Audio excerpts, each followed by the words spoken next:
It scares me because I know how much it affects my life already. I am married. Thankfully, I found someone who, I guess, doesn't mind.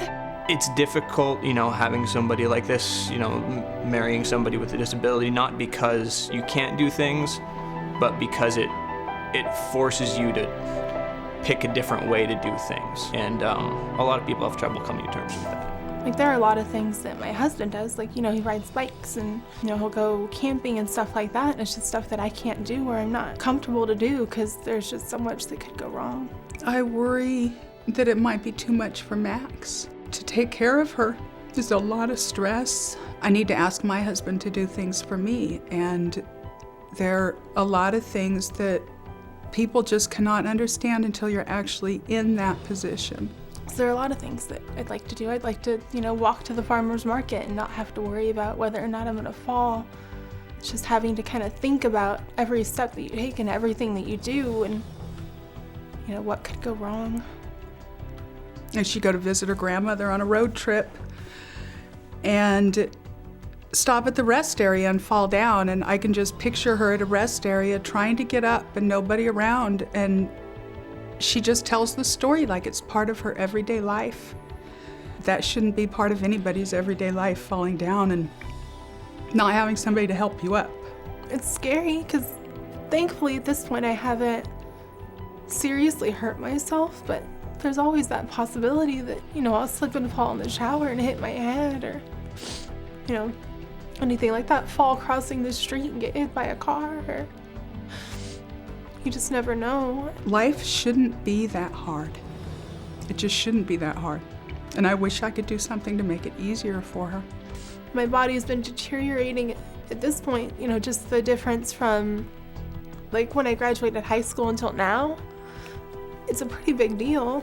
And so who knows where I'm going to be in another, year or 5 years or anywhere down the road. It's just scary not knowing. And you feel like you're, losing your independence. What she's going through hurts more than the pain that I'm actually in physically. That's tough. That's real tough. If we got pregnant, then there's a 50% chance that any kids that we have would have FSH. And in addition to that, I don't know how it would affect my body. I think that I would deteriorate at such a quicker pace. So in addition to, the risk of someone else having this and, doing that to another child, I don't think that it would be good for me. So, I could, but I won't. I would worry about her actually taking care of a baby. My friends have children and they ask me, are you excited? When are you gonna have grandchildren? It's easier, just to blow it off, but it hurts. She's always wanted children. There have been some huge advances in research this year. They finally understand what's going on at the genetic level, and it's kind of the first time, I guess, that we've had any sort of hope. I would hope that the researchers can just learn more and maybe come up with a therapy to help the pain and help it so this disease does not progress any further. They've got the heart. The researchers that we have are so dedicated and want so bad, and they've gotten to know some of us on a personal level, and it takes a lot, millions of dollars to get where we are today. And now, in my mind, things are getting more intricate and costlier, but we have the researchers. We just need the money.